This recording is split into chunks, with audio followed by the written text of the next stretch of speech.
আসসালামু আলাইকুম রহমতুল্লাহ বারাকাতু। আপনারা সবাই কেমন আছেন?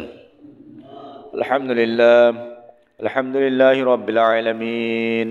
ওয়াসসালাতু ওয়াসসালামু আলা সাইয়্যিদিল আশরাফিল আমবিয়া ওয়াল মুরসালিন ওয়া আলা আলিহি ওয়া সাহবিহি আজমাইন।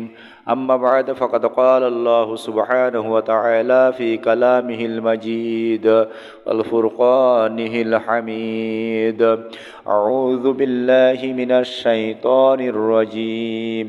بسم الله الرحمن الرحيم.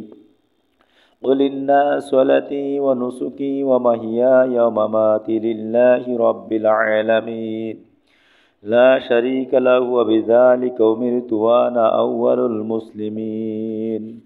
وقال تعالى أيضا: لن ينال الله لحومها ولا دماؤها ولكن يناله التقوى منكم كذلك سخرها لكم لتكبروا الله على ما هداكم وبشر المحسنين. وقال تعالى أيضا: فصل لربك وانحر. সদাকাল্লাহুল আযীম। সর্বপ্রথম সেই মহান মুনিবের দরবারে লাখো কোটি শুকরিয়া আদায় করি যে মহান রব্বুল আলামিন দুনিয়ার সমস্ত কাজ থেকে ফারেক করে আজকের পবিত্র জিলহজ মাসের প্রথম জুমার দিনে জুমার নামাজ আদায় করার উদ্দেশ্যে জুমার পূর্ব মুহূর্তে মসজিদে সমবেত হয়ে আমলের নিয়তে কিছু কথা বলার এবং শোনার তৌফিক যে মহান মুনিব দান করলেন, ওই মহান মুনিবের দরবারে শুকরিয়া আদায় করে সবাই বলে আলহামদুলিল্লাহ। দুরূদ ও সালাম পাঠ করি মানবতার মুক্তির দিশারি সাইয়্যিদুল মুরসালিন আশরাফুল আম্বিয়া খাতামুন নবীন বিশ্বনবী মুহাম্মদুর রাসূলুল্লাহ, সবাই বলে সাল্লাল্লাহু আলাইহি ওয়াসাল্লাম। আমি আপনাদের সামনে মহাগ্রন্থ কুরআনুল কারীমের সূরা আনামের 162, 63 এবং সূরা হজ্জের 37 এবং সূরা কাউসারের 2 নম্বর আয়াতে মুকদ্দাসা তেলাওয়াত করেছি। এরই আলোকে সংক্ষিপ্ত পরিসরে কিছু কথা বলবো ইনশাআল্লাহ। আমা তৌফিক ইল্লা বিল্লাহ আলাইহি তাওয়াক্কালতু ওয়া ইলাইহি উনীব। সম্মানিত উপস্থিতি, হজ্জের মাস আগত, কিছুদিন পরেই ঈদুল আজহা, ঠিক কিনা? ঈদুল আজহা, ঈদুল আজহার পরে ঈদুল আজহার দিনে বড় একটা কাজ রয়েছে, যেটা হলো কুরবানি। তো এই সম্পর্কে কিছু কথা বলবো। আল্লাহ রাব্বুল আলামিন কালামে হাকিমের ভিতর বলছেন, হে রাসূল সাল্লাল্লাহু আলাইহি ওয়াসাল্লাম, আপনি বলে দেন, কুল, আপনি বলে দেন, ইন্না সলাতি, নিশ্চয় আমার নামাজ। নামাজ কার? আল্লাহর নামাজ। আর নুসুকি, আমার কুরবানি। ও মাহিয়ায়া, আমার বেঁচে থাকা। ও মামাতি, আমার মৃত্যুবরণ করা। লিল্লাহি রব্বিল আলামিন, একমাত্র আকাশ জমিন সব কিছুর মালিক, তাম পৃথিবীর মালিক, বিশ্ব নিয়ন্তা আল্লাহ রব্বুল আলামিনের হাতে। তো আল্লাহ রব্বুল আলামিন এরপরে আয়াতে বলছেন যে আপনি আরও বলে দেন, লা শারিকা লাহু, তার কোনো শরিক নাই। ওয়াবিযালিকা উমিরতু, আর আপনি আদিষ্ঠিত হয়েছেন, আপনি প্রতিষ্ঠিত হয়েছেন। ওয়ানা আউয়ালুল মুসলিমিন, আপনি মুসলমানদের মধ্যে একজন প্রথম। বুঝছেন? আউয়ালুল মুসলিমিন, মুসলমানদের প্রথম সারির একজন। তাহলে এই যারা মুসলমান, মুসলিম যারা, তাদের পরে নামাজ ফরজ, কুরবানি ওয়াজিব। কি বললাম? মালদার ব্যক্তির জন্য কুরবানি কি ওয়াজিব। কুরবানি কিন্তু সবার জন্য ওয়াজিব না। এই জন্য এখানে যে বিষয় আছে, প্রথম নম্বর যেটা বলছে, আল্লাহ বলছেন, বলো আমার নামাজ। কার নামাজ? আমার নামাজ। তারপরে বলছে যে আমার কুরবানি। নামাজের পরে কি? কুরবানি। এখন নামাজ নেই, নামাজ কি নেই, কুরবানি নিয়ে ব্যস্ত। কুরবানি হবে তো? হবে। এখন যদি তাদের সঙ্গে কুরবানি করি, কুরবানি পালাম কোথায়? আল্লাহ পাক বলছেন যে রাসূল, আপনি বলে দেন যে আমি আদিষ্ঠিত হয়েছি, এই আদেশ নিয়ে যে আমি মুসলিম। আমি কি মুসলিম? মানে আত্মসমর্পণকারী। মুসলিম মানে কি বললাম? আত্মসমর্পণকারী। আত্ম মানে নিজ, সমর্পণ মানে সঁপে দেওয়া। আত্মসমর্পণ করা মানে নিজেকে সঁপে দেওয়া আল্লাহ এবং তার রাসূলের বিধানের কাছে। বুঝছেন কথা? এর নাম মুসলিম। সব জায়গায় না মাঝে মাঝে জায়গায়? সব জায়গায় দেয় তো? সব জায়গায় কিন্তু আমরা দেয় না, মাঝে মাঝে জায়গায় দিই, কিছু কিছু জায়গায় দিই। সুবিধাবাদ যে জায়গাগুলো, এই জায়গাগুলো আমরা আত্মসমর্পণ করে নিজেকে সঁপে দিই, অন্য অন্য জায়গায় কিন্তু নেই। আল্লাহ রাব্বুল আলামিন কালামে হাকিমের ভিতরে সূরা বাকারার ভিতরে বলছেন, 208 নম্বর আয়াতের ভিতরে বলছেন, ইয়া আইয়ুহাল্লাযীনা আমানু দুখুলু ফিস-সিলমি কাফা, হে ঈমানদারগণ তোমরা ইসলামের ভিতরে পুরোপুরি প্রবেশ করো। কি বলছেন? পুরোপুরি প্রবেশ করো। শুধু কুরবানি নিয়ে? বলেন শুধু কুরবানি নিয়ে, না নামাজও সাথে লাগবে? দুটো লাগবে না? তাহলে আমরা কুরবানি নিয়েছি, নামাজ নিতে পারি না, ইরাম বান্দা দু একজন আছে না মসজিদে? শুধু কুরবানি নিয়েছি, নামাজ নেয়নি, এরকম দু একজন আছে কিনা? আল্লাহ রাব্বুল আলামিন বলছেন তোমরা ইসলামের ভিতরে পুরোপুরি প্রবেশ করো। তাহলে নামাজ যদি কোনো বান্দা বাদ দেয় তাহলে কি পুরোপুরি হবে? বলেন। কালেমার পরে প্রথম নম্বর স্থান কি? নামাজ। এই নামাজ নেই, কুরবানি নিয়ে টানাটানি। তো নামাজ যার নেই, এর সঙ্গে কুরবানি করলে কুরবানি হবে না, স্পষ্ট কথা। কিন্তু আপনারা 7 জন ভাগী আছেন, 6 জন ভাগী আছেন, একজন বেনামাজিও কোনো অবস্থায় নামাজ পড়ে না, ওর সঙ্গে কুরবানি করলে আপনারটাও হবে না। এক বালতি দুধের ভিতরে 100 গ্রাম বা 50 গ্রাম যদি গরুর ছানা পড়ে বা অন্য কোনো তেঁতুল জাতীয় বা কোনো জিনিস পড়ে, দুধ তো ভালো থাকবে, থাকবে না? 100 গ্রাম দুধ নষ্ট হবে না? সম্পূর্ণটা নষ্ট হবে? বলেন। 100 গ্রাম নষ্ট হবে না?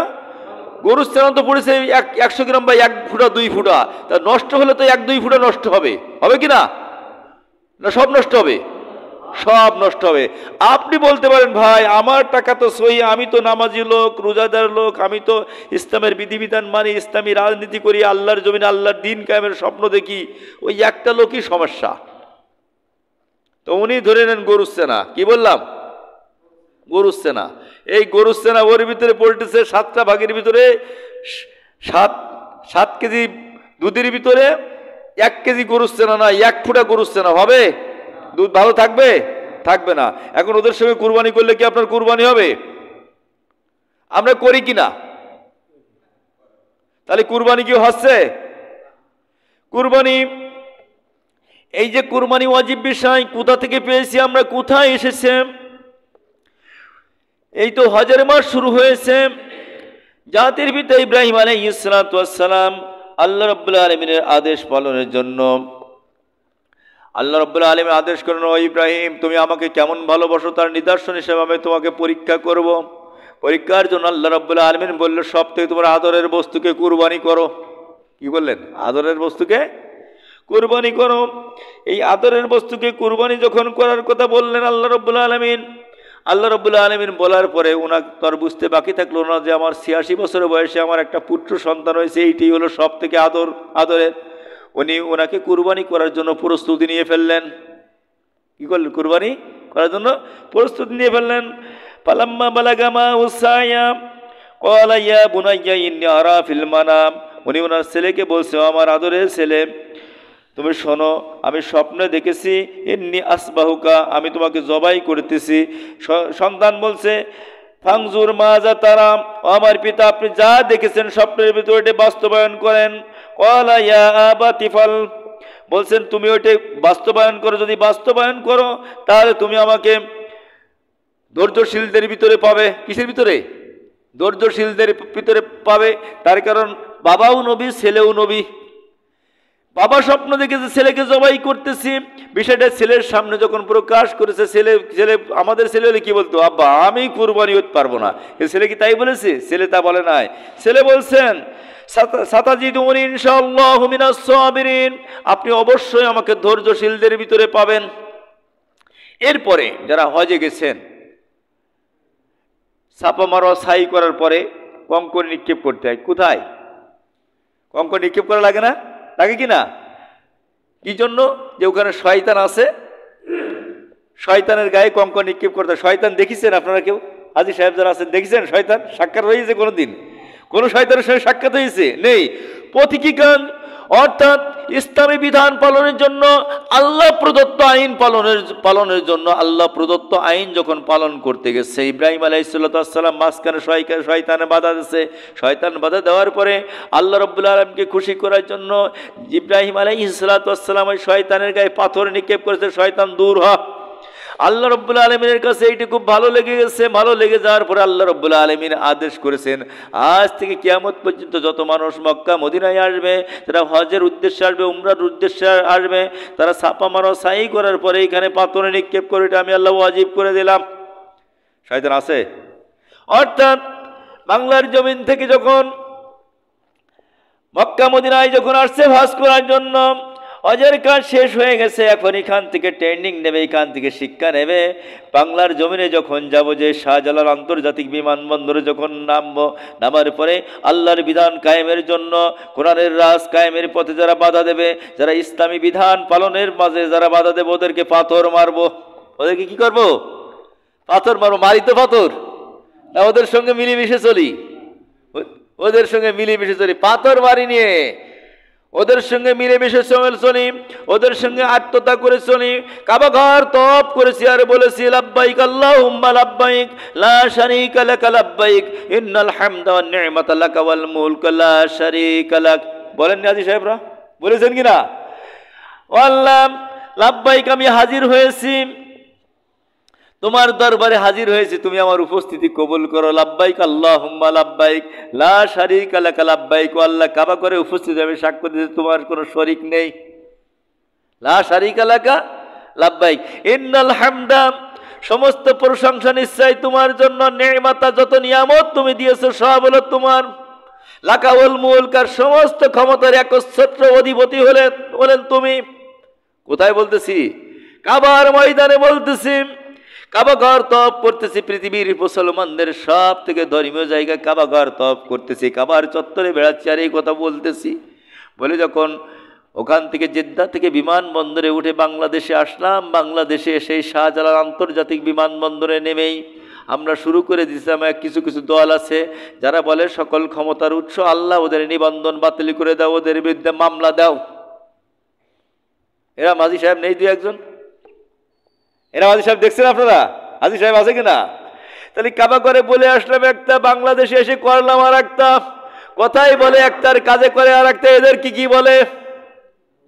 এই মুনাফিকদের সঙ্গে কুরবানি করলেও কিন্তু কুরবানি হবে না। বুঝছেন কথা? এই মুনাফিকদের সঙ্গে কুরবানি করলেও কিন্তু কুরবানি হবে না। আল্লাহ রাব্বুল আলামিন বলেন, আমিনান নাসি মান ইয়াকুলু আমান্না বিল্লাহি ওয়া বিল ইয়াউমিল আখির ওয়া মা হুম বিমুমিনিন। সূরা বাকারার ভিতরে বললেন আল্লাহ রাব্বুল আলামিন প্রথম দিকে যে মানুষের ভিতরে কিছু লোক আছে, তারা যখন ইমানদারদের সঙ্গে আমিনান নাসি মান ইয়াকুলু, তারা বলে যে আমরা ঈমান আনয়ন করেছি, আল্লাহর পরে ঈমান আনয়ন করেছি, আমান্না বিল্লাহি ওয়া বিল ইয়াউমিল আখির, আখিরাতের ময়দানকে বিশ্বাস করি, এই জন্য তো 6 লক্ষ টাকা খরচ করে কাবায় গেছি। বোঝেননি কথা? আল্লাহ বলছেন ওয়াবিল আখিরাতি ওয়া মা হুম বিমুমিনিন, আদৌ ঈমানদার না। এরা কাবার চত্বরে এসে বলে লাকা ওয়াল মুলক, আর বাংলাদেশে যেই বলে সকল ক্ষমতার উৎস হলো জনগণ। সকল ক্ষমতার উৎস কি? জনগণ। যারা এই আকীদায় বিশ্বাস করে সকল ক্ষমতার উৎস জনগণ, আন্নাল কুওয়াতা লিল্লাহি জামিয়া তাবারাকাল্লাযী বিয়াদিল মুলকু ওয়া আলা কুল্লি শাইইন কাদির ইন্নাল্লাহা আলা কুল্লি শাইইন কাদির। এই আয়াতকে ভুলন্টন করে, এই আয়াত অমান্য করে যারা বলে সকল ক্ষমতার উৎস জনগণ, এই আদর্শ যারা বিশ্বাস করে, এদের ঈমান নেই, এদের সঙ্গে কুরবানি করলেও কুরবানি হবে না। বুঝছেন কথা? আজকের ওয়াজ কিন্তু বাংলা ওয়াজ হবে, ওয়াশ হবে একদম মোটামুটি ওয়াশিং পাউডার দিয়ে ওয়াশ করে ছাড়িয়ে দেবো। কুরবানি খাতের সঙ্গে করলে হবে, আর খাতের সঙ্গে করলে হবে না। বুঝছেন কথা? কোরআনের যদি কোনো মানুষ বিসমিল্লাহর বা থেকে শুরু করে নাসের সিন পর্যন্ত একটা এত অমান্য করে, ও কি ইমানদার থাকে? ও কি হয়ে যায়? কাফের হয়ে যায়। তো যে ব্যক্তির সকল ক্ষমতার উৎস আল্লাহ, এই আয়াতটাকে অস্বীকার করে বলে সকল ক্ষমতার উৎস জনগণ, ওই আয়াত অস্বীকার করে এই আয়াত মেনে নেয়, এই আইন মেনে নেয়, ওর কি ঈমান আছে? এই জন্য আল্লাহ রাব্বুল আলামিন কালামে পাকের ভিতরে বলছেন, ও পৃথিবীর মানুষেরা, যারা ঈমানদার হতে চায়, যারা ঈমান আনতে চায়, তাদের আমি একটা শর্ত দিয়েছি। কয়টা শর্ত? একটা শর্ত দিয়েছি। এই শর্ত যদি তারা পালন করে তাহলে সেই ঈমান হবে। ফামাইয়াকফুর বিত্তাগুত ওয়া ইউমিন বিল্লাহ, সূরা বাকারা আয়াত নম্বর 256 আল্লাহ বলছেন ফামাইয়াকফুর, আগে তো অস্বীকার করো, তাগুতকে অস্বীকার করো, ওয়া ইউমিন বিল্লাহ, এরপর তোমরা ঈমান আনয়ন করো, কালেমা পড়ো। আগে তাগুত অস্বীকার করো, আগে তাগুতের সঙ্গে যুদ্ধ ঘোষণা করো, এরপরে তোমরা কাবায় যাও। বুঝছেন? এরপরে তোমরা কাবায় যাও। এই তাগুতকে যতক্ষণ পর্যন্ত আপনি অস্বীকার না করতে পারবেন ততক্ষণ পর্যন্ত কালেমা পড়লে ঈমানদার হওয়া যাবে না। আর ঈমানদার না হলে তাদের সঙ্গে কুরবানি করলে কি কুরবানি হবে বলেন? আল্লাহ রাব্বুল আলামিন সূরা নাহলের 36 নম্বর আয়াতের ভিতরে বলছেন ওয়ালাকাদ বাআসনা ফি কুল্লি উম্মাতির রাসূলান আন ইবুদুল্লাহ ওয়াজতানিবুত তাগুত। পৃথিবীতে আমি যত নবী পাঠিয়েছি সমস্ত নবীরা একটা দাওয়াত দিয়েছে। কয়টা দাওয়াত? একটা দাওয়াত দিয়েছে, জীবনভর আল্লাহর গোলামি করবে আর তাগুতকে অস্বীকার করবে। বুঝছেন? এই জন্য যে আয়াত আমি পড়েছি কুলিন্না সলাতি ওয়া নুসুকি ওয়া মাহিয়ায়া ওয়া মামাতি লিল্লাহি রাব্বিল আলামিন, বলো আমার নামাজ, আগে কি বড় গরু কুরবানি, ফাসাল্লি লিরাব্বিক, আগে তোমার রবের উদ্দেশ্যে নামাজ পড়ো, ওয়ানহার, এরপরে কুরবানি করো। আদেশ কোনটা আগে? নামাজের। নামাজ যার নেই তার কিসের কুরবানি? বউ তালাক দিলে কি মামা শ্বশুর থাকে? বলেন তো কার কার মামা শ্বশুর থাকবে বউ তালাক দিলে? বউ আপনি বাড়িতে তালাক দিলেন, ঐতিহ্যবাহী যশোর জেলার মনিরামপুর থানার ঘুঘুরাইল গ্রামে বউ তালাক দিলেন, যশোর পরে আপনার শ্বশুর বাড়ি মনিরামপুর যেয়ে দেখছেন মামা শ্বশুর ঘোরাঘুরি করতেছে, মামা শ্বশুরকে জড়াই ধরে বলছেন মামা আমার বাড়িতে চলেন। খাসির মাংস কিনলেন, ইলিশ মাছ কিনলেন, কিনে মামা শ্বশুরকে বাড়ি নিয়ে আসলেন। বাড়ি এসে বলছে ভাগ্নি কই, আমার ভাগ্নি কই? বলছে ও গন্ডগোল করিল, আমার কথা শোনে না, বাচ্চা কাচ্চা দেখাশোনা করে না, তা ও সেট করে দিস। আপনি মামা শ্বশুর, ঠিক আছে, মামা শ্বশুর থাকবে? নামাজ যারা ছেড়ে দিয়েছেন, নামাজকে যারা তালাক দিয়েছেন তাদের কিসের কুরবানি? কুরবানি অটোমেটিক্যাল ভাবে তালাক হয়ে গেছে। তার কারণ কুরবানি হলো ওয়াজিব। কুরবানি কি ওয়াজিব আর নামাজ কি ফরজ। তাহলে ফরজের পরেই তো আগে তো বউ, তারপর মামা শ্বশুর নাকি? বলেন, বউ নেই কিসের মামা শ্বশুর, নামাজ নেই কিসের কুরবানি? ফাসাল্লি লিরাব্বিক, আগে তোমার রবের উদ্দেশ্যে নামাজ পড়ো, এরপর কুরবানি করো। কথা কার? আল্লাহর কথা মানা নফল। আল্লাহ বলছে লা ইয়ানালাল্লাহু লুহুমুহা, আল্লাহর কাছে কিন্তু ওই কুরবানির পশুর গোশত যায় না, যাই তার ভিতরে যে তাকওয়া আছে, ক্ষুধাভীতি আছে, আমি আল্লাহ আমাকে রাজি খুশি করার জন্য যে কুরবানি করতেছে ওর ভিতরে তাকওয়াটা যায়। ওয়ালা দিমাহু ওয়ালাকিন ইয়ানালুহু তাকওয়া মিনকুম, আমার কাছে যায়, ওর ভিতরে যে তাকওয়া আছে, ক্ষুধাভীতি আছে, ক্ষুধাভীতিটা আমার কাছে যায়। আমি মানুষ থেকে গরুর রক্ত নেই না, গরুর গোশত নেই না, চামড়া নেই না, আমি ওর তাকওয়া, ওর ক্ষুধাভীতি এইটি ওর ভিতর থেকে নিই। নামাজ যার ভিতরে নেই তার কি ক্ষুধাভীতি আছে? জাহান্নামে যত মানুষ যাবে, জাহান্নামে যত মানুষ যাবে ওই মানুষগুলোর কাছে জান্নাতি মানুষের জিজ্ঞাসা করবো ভাই একই গ্রামে বাড়ি ছিল, কিসে তোকে জাহান্নামে নিয়ে আসলো আজ বল? একই দোকানে চা খেতাম, একই ভ্যানে উঠে মাঝে মাঝে বাজারে যেতাম, একই বাজারে বাজার করতাম, কিসে তোরে জাহান্নামে নিয়ে আসলো বল? ফি জান্নাতিন ইয়াতাসাআলুনা আনিল মুজরিমিন, জান্নাতি মানুষেরা জান্নাত থেকে জিজ্ঞাসা করবে জাহান্নামী মানুষদেরকে, ও ভাই কিসে তোরে জাহান্নামে নিয়ে আসলো বল? জাহান্নামী মানুষরা বলবে ক্বালু লাম নাকু মিনাল মুসাল্লিন, ও ভাই দুঃখের কথা কি বলবো, মাগরিবের আজান হতো, একই চার দোকানে বসে থাকতাম, তুমি উঠে নামাজে যেতে, আমি নামাজ পড়তাম না, আমি মুসাল্লি ছিলাম না। তাহলে জাহান্নামে যত মানুষ যাবে তার প্রথম নম্বর কারণ কি? তাহলে নামাজ না পড়ে যদি কুরবানি করেন কুরবানি হবে। আর এই এদের সঙ্গে ভাগি করে কুরবানি দিলে কি আপনার কুরবানি হবে? আগেই বলেছি 7 কেজি দুধের ভিতরে যদি 1 কেজি গরুর সেনা পড়ে ও দুধ কি ভালো থাকবে? 7 জন ভাগের ভিতরে 6 জন নামাজি, 1 জন বেনামাজি, ও কুরবানি কবুল হবে? বলেন, ফতু আপনাদের কাছে হবে? তাহলে জাহান্নামের দ্বার প্রান্তে দাঁড়িয়ে আছেন আপনি, জাহান্নামে যত মানুষ যাবে সমস্ত মানুষের প্রথম নম্বর কারণ হবে নামাজ না পড়া। কি বললাম? নামাজ না পড়া। قالوا لم نكن من المصلين ولم نكن نطعم المسكين, এই 2 নম্বর কারণ হলো, 2 নম্বর যে বিষয় হলো, 2 নম্বর বিষয়টা হলো যারা গরিবের মাল ভক্ষণ করে, গরিবের মাল মেরে খায়, এর ভিতরে একটা জাতি আছে, একটা লাইন আছে যারা ওসর দেয় না, এরা ওর ভিতরে, যাদের উপরে যাকাত ফরজ হয়েছে যাকাত হিসাব করে দেয় না, এরা হলো ওই কাতারে। বুঝছেন কথা? ওসর আর যাকাত এইগুলো হিসাব কিতাব করে দেয় না, থামকো শাড়ি আর লুঙ্গি দিয়ে দেয় মাইকিং করে। শাড়ি লুঙ্গি দিয়ে কিন্তু যাকাত আদায় হবে না। যদি এই জাতীয় লোকের সঙ্গে কুরবানি আপনি করেন তাও কিন্তু কুরবানি হবে না। হবে? এই জন্য কুরবানি কঠিন একটা জিনিস, কঠিন একটা গুরুত্বপূর্ণ জিনিস। এই জন্য নামাজি লোকের সঙ্গে কুরবানি করতে হবে। কাদের সঙ্গে? নামাজি লোকের সঙ্গে। বুঝছেন কথা? মনে ব্যথা পাওয়ার কোনো কারণ নেই। এখন তওবা করে নামাজ পড়েন, আপনি নামাজি। আপনি কি নামাজি? আল্লাহ পাক আপনার জিন্দেগীর গুনাহ খাতা মাফ করে জান্নাতের 8টা দরজা খুলে দেবে। তওবা কি মেলা সময় লাগে? যে আল্লাহ ফজরের নামাজ পড়িনি, এখন থেকে জুমায় আসছি, এখন থেকে জিগেল না। কিন্তু এখন আপনি শুরু করলেন, শুরু করার পরে নামাজ শুরু করলেন, হয়তো মনে করতেছেন খতিব সাহেব জুমার মসজিদে খুতবা দিচ্ছে, আজ থেকে নামাজ শুরু করলাম, কুরবানিটা পার হয়ে যাক, তারপরে দেখবানে আল্লাহ রাব্বুল আলামিন কালামে পাকের ভিতরে স্পষ্টভাবে বলছেন এই সমস্ত লোকদের সম্পর্কে, ইউখাদিউনাল্লাহ ওয়াল্লাযীনা আমানু ওয়া মা ইয়াখদাউনা ইল্লা আনফুসাহুম ওয়া মা ইয়াশউরুন।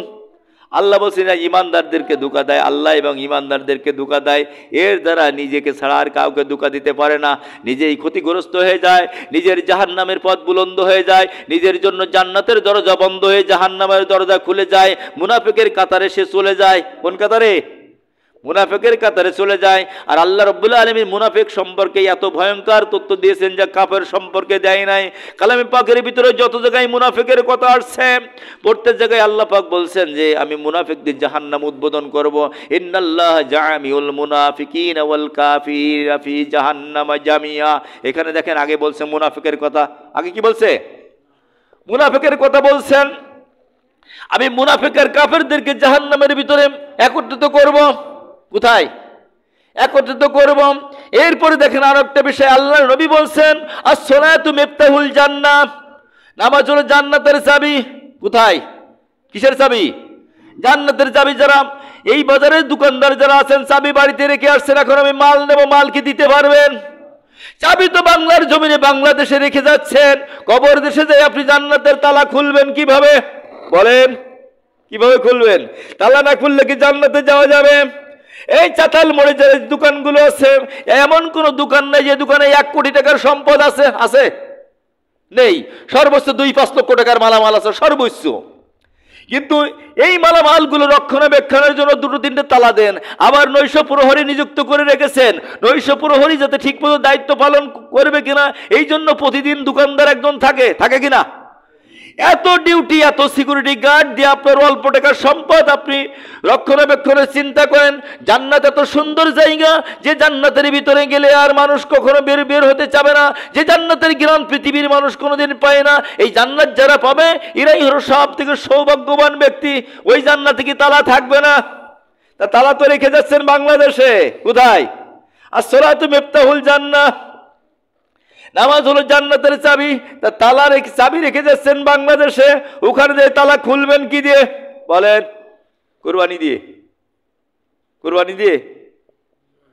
আল্লাহ রাসূল আরো বলছেন, কত ভয়ঙ্কর কথা বলেছেন, বাইনাল আব্দুল কুফরি তারকুস সালাহ, আল্লাহর বান্দা মুমিন আর কাফের দুইজনের ভিতরে পার্থক্যকারী হলো নামাজ।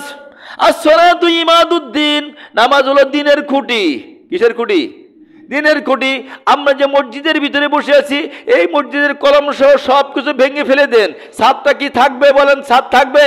তা নামাজ হলো বিল্ডিং এর কলম বা ফাউন্ডেশন বা ওয়াল যাই বলেন, এগুলো যখন নামাজ আপনি পড়বেন না, দিনের ভিতরে এটা থাকবেন না। ফাকাদ আকামাহা ওয়া আকামাদ্দিন, যে ব্যক্তি নামাজ প্রতিষ্ঠা করলো সে দিন প্রতিষ্ঠা করলো। নামাজ প্রতিষ্ঠা করলো সে দিন প্রতিষ্ঠা করলো। কোরআনুল কারীমের ভিতরে আল্লাহ রাব্বুল আলামিন সূরা কাউসারের ভিতরে বলেছেন তোমার রবের উদ্দেশ্যে নামাজ পড়ো, এরপরে কোরবানি করো। আর 81 জায়গায় বলেছেন নামাজ কায়েম করো। কত জায়গায়? 81 জায়গায় বলেছেন নামাজ কায়েম করো। কত জুমাই বলেছিলাম আল্লাহ রাসূল বলছেন তাত্তারিকু আলা উম্মতি সালাসু সাবিনা মিল্লাতান কুল্লুহুম ফিন্নার ইল্লা ওয়াহিদা, আমার উম্মতের ভিতরে 73টা দল হবে। কয়টা? 73টা দল হবে। কুল্লুহুম ফিন্নার, অধিকাংশ জাহান্নামে, ইল্লা ওয়াহিদা, একটা বাদে। সেই একটা কারা?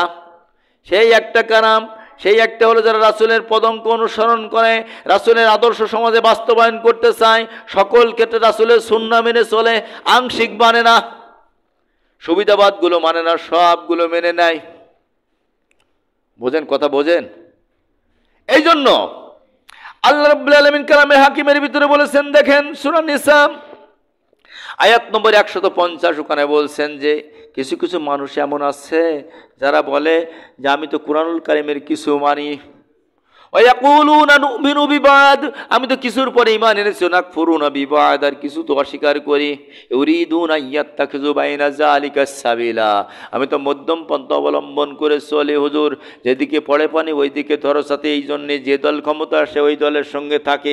আল্লাহ রাব্বুল আলামিন সূরা নিসার 151 নম্বর আয়াতের ভিতরে বললেন, উলাইকা হুমুল কাফিরুনা হাক্কা, এরা হলো নির্ভেজাল কাফের, যারা কোরআন পরিপূর্ণ মানার চিন্তা করে না, কোরআনের অর্থনীতি, সমাজনীতি, রাজনীতি, পরিবার নীতি, আন্তর্জাতিক নীতি সবগুলো মানার চেষ্টা যারা করে না, এদেরকে আল্লাহ রাসূল, আল্লাহ পাক বলছেন নির্ভেজাল কাফের। কি বলছে?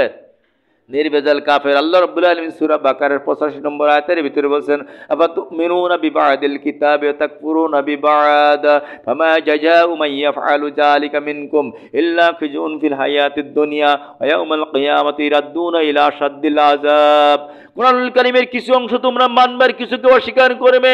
ইল্লা খিজুন ফিল হায়াতিদ দুনিয়া, এমনটি যদি তোমরা করো দুনিয়ার জিন্দেগি তোমাদের পরে লাঞ্ছনা ছেয়ে পড়বে।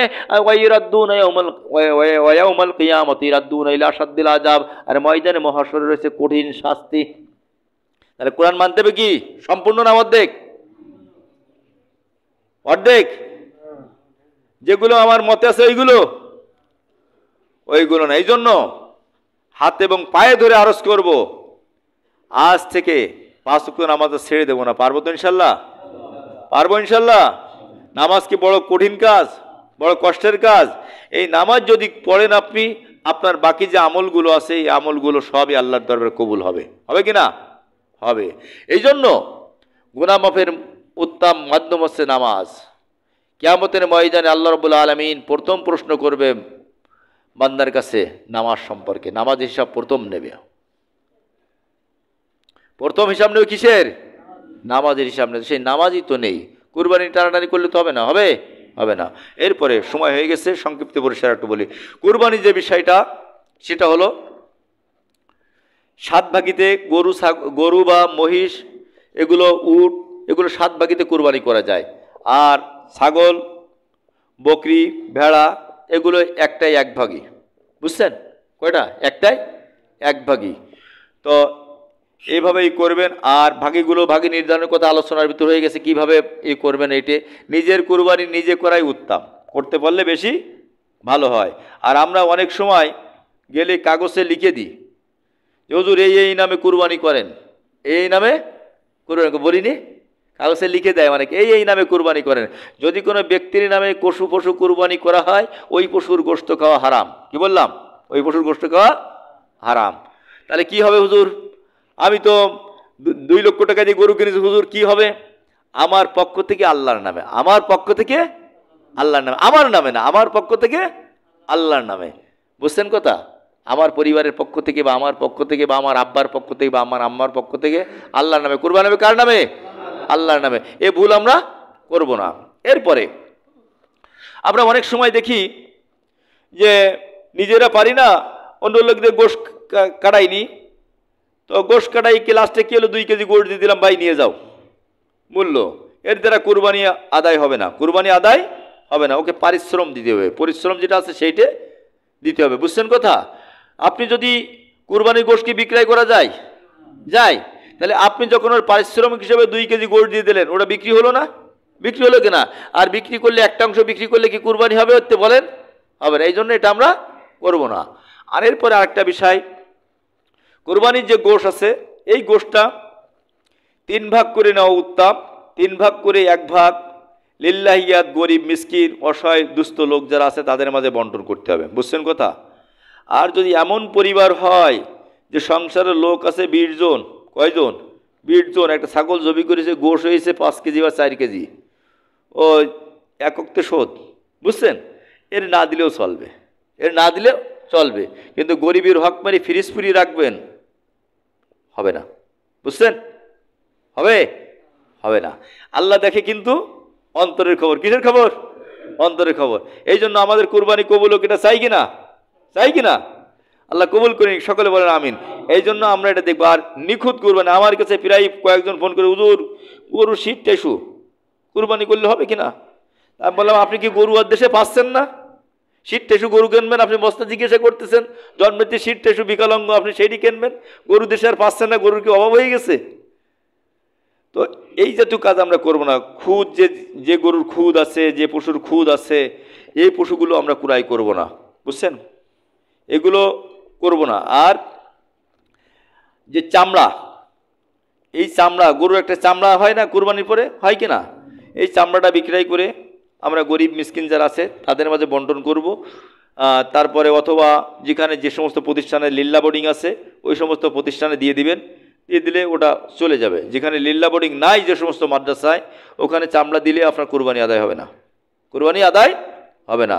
যে প্রতিষ্ঠানে লিল্লা বোর্ডিং নেই, স্পষ্ট কথা, যেখানে লিল্লা বোর্ডিং নেই ওখানে কুরবানির চামড়া দিলে আপনার কুরবানি আদায় হবে না। তার কারণ আপনি মানুষের উপরে জুলুম করতেছেন। কি জুলুম করতেছেন? গরিবের হক পেরে দিচ্ছেন।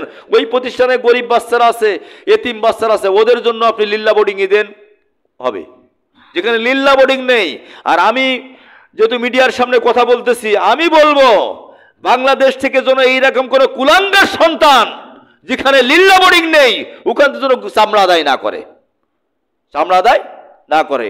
তার কারণ আল্লাহ রাব্বুল আলামিন কালাম পাকের ভিতরে সূরা তাওবার 34 নম্বর আয়াতের ভিতরে বলছেন, কিছু ধর্ম ব্যবসায়ী হুজুর আছে, কিছু ধর্ম ব্যবসায়ী হুজুর আছে। কোন সূরা বলছি? সূরা তাওবা, আয়াত নম্বর কত? 34। আল্লাহ পাক বলছেন, ইয়া আইয়ুহাল্লাযীনা আমানু ইন্না কাসীরাম মিনাল আহবারি ওয়ার রুহবান লা ইয়াকুলুনা আমওয়ালান নাস বিল বাতিল ওয়া ইয়াসুদ্দুনা আন সাবিলিল্লাহি ওয়াল্লাযীনা ইয়াকনিজুনা যাহাবাল ফিদ্দা ওয়া লা ইনফিকুনাহা ফি সাবিলিল্লাহ ফাবাশশিরহুম বিআযাবিন আলীম। আল্লাহ বলছেন, কিছু কিছু লোক আছে, ধর্ম ব্যবসায়ী লোক, তাদের ব্যবসা টিকানোর জন্য লিল্লা বোর্ডিং নেই, এরপর লিল্লা বোর্ডিং এর নাম দিয়ে ফিতরা, যাকাত, তারপরে আপনার কুরবানির চামড়া তোলে। আল্লাহ পাক বলছে, ফাবাশশিরহুম বিআযাবিন আলীম, এদেরকে জাহান্নামের শুভ সংবাদ দিয়ে দাও। বুঝছেন কথা? এই জন্য এখানে যাবেন না। বড় হুজুর থাকতে পারে, বড় হুজুর থাকতে, লিল্লা বোর্ডিং না থাকলে সেখানে দিবেন না। আপনার এমনি মাদ্রাসা আছে, আপনার অন্য যে অর্থ আছে সেখান থেকে আপনি 1 লাখ পারেন, 2 লাখ পারেন, দেন, কি কোনো নিষেধাজ্ঞা নেই, কিন্তু গরিবের হক এটা দেবেন না। এটা চলে গেল। এরপরে আরেকটা যে বিষয় আছে, ঈদের জামাত। ঈদের জামাতের যে বিষয় আছে, জুমা তো আরেকটা পাচ্ছি আমরা নাকি, তো ওই জুমায় আলোচনা করবো ইনশাল্লাহ। তো এই জন্য জি, গরু যদি না দাঁতে বড় হয়েছে, এই জাতীয় গরু কুরবানি করা যাবে কিনা, গুরুত্বপূর্ণ জিনিস।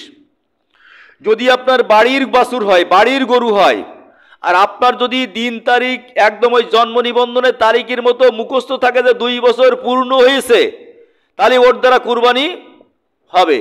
আর যদি আপনার সন্দেহ থাকে, একজনের কাছে কিনতেছেন, এখন একটা গরুর বয়স 6 মাস, ফিট ফিট আবিজাবি খাওয়াই 6 মাসে গরুর গায়ে কি হলো, তাহলে 6 মণ গোশ হয়ে গেছে, খুব তাজা, খুব তাজা, বয়স চিনার লাইন নেই, এ গরু দিয়ে কুরবানি দেবেন না, কুরবানি হবে না। এই জন্য দাতা শর্ত, পরের বাড়িতে কিনবেন, এটা দাতা শর্ত, বুঝছেন?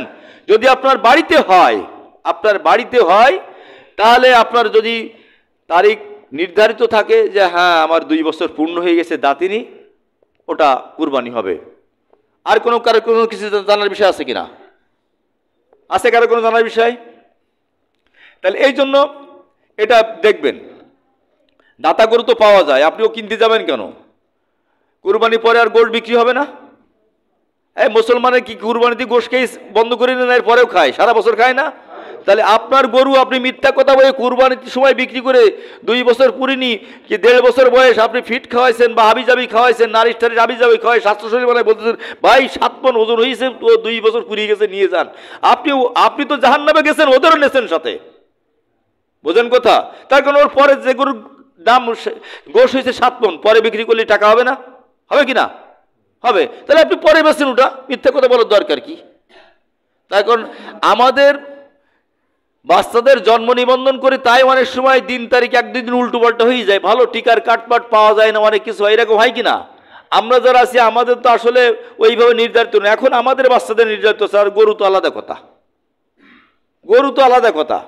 এই জন্য এটা করবেন না, এটা করবেন না কোনো অবস্থায়।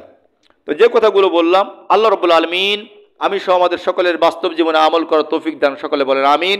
আমা তৌফিক ইল্লা বিল্লাহ। আসসালামু আলাইকুম ওয়া রাহমাতুল্লাহ।